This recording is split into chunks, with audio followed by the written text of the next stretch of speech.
Shalom and g'day all, this is Tehillim29, back again. Last but not least, Year of the Villain, The Infected, Deathbringer by Zoe Quinn, Peoples and Prianto. And if it's something I really want to bring up about this before I start to review this, it's got fucking good editing in it. Not just good editing, but it's... I think I may have found a speck of gold in this.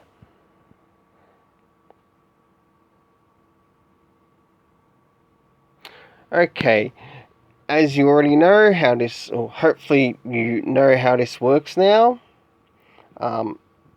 Of course, I rate the cover, the art, the story, and also in regards to the rating of how it is valued in regards to currency conversion. Again, I paid just under $7 for this Australian.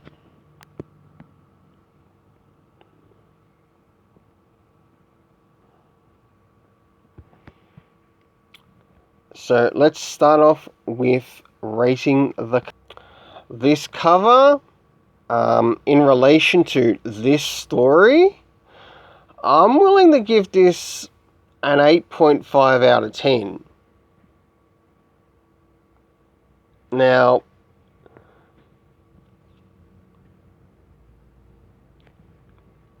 once you see and understand why I gave it the 8.5 out of 10, let's get to the internal art.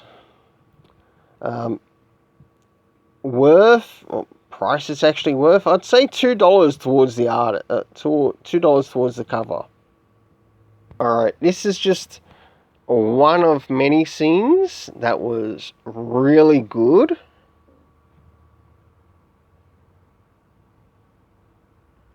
And really caught me unexpectedly.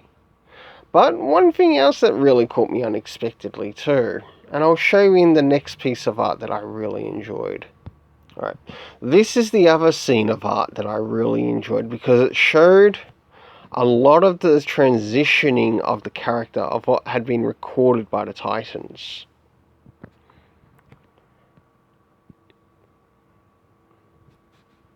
And you'll soon see why, and that'll play a part in regards to the story rating. So I'm not going to rate the art just yet, because I'll rate the art alongside with the story.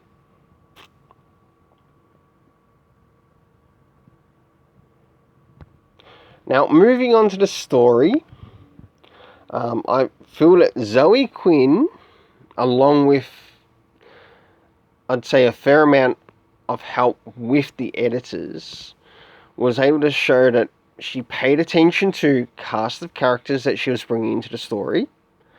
I really enjoyed that.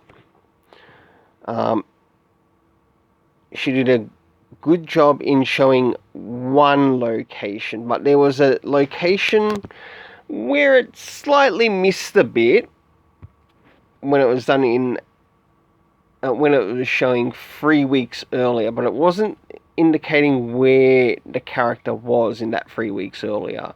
That's the only place it sort of missed it.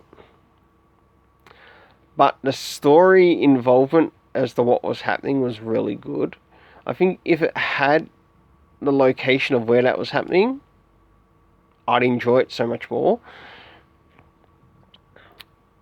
But then we move into the transitioning of Donna Troy's character. Now, she did a really good job in regards to pointing out the times, as sort of like the time period, as I showed you before in the last piece of artwork. That was fantastic. For this, both the art and the story,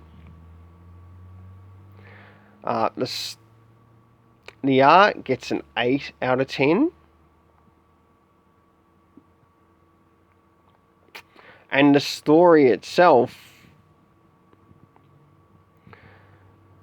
even though it did miss comic references. It did actually bring up a bit of a point in the comic at the beginning of the comic as to, with the Batman Who Laughs, it still wouldn't have hurt to have maybe one comic reference, even if it's in reference to the Dark Knight's Metal event or to where things presently are with, say, Year of the Villain, the Titans, or what's happening with the Titans in Year of the Villain.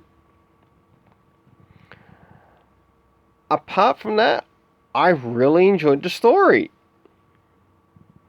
I'd say it's quite a decent story. It's way better than what I've read of Brian Michael Bendis. So, in this, Zoe Quinn, you can actually boast over Brian Michael Bendis that you got higher in a friggin' Fool's Gold score than what he did.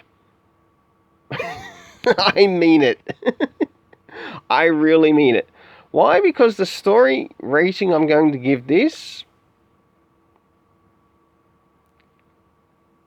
is an 8 out of 10. Okay, it might have missed a couple of things.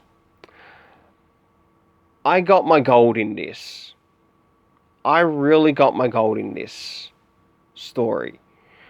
Overall, I got my gold. I haven't read any of your previous stuff at Marvel or even of your Vertigo, but I did enjoy the story delivery of this.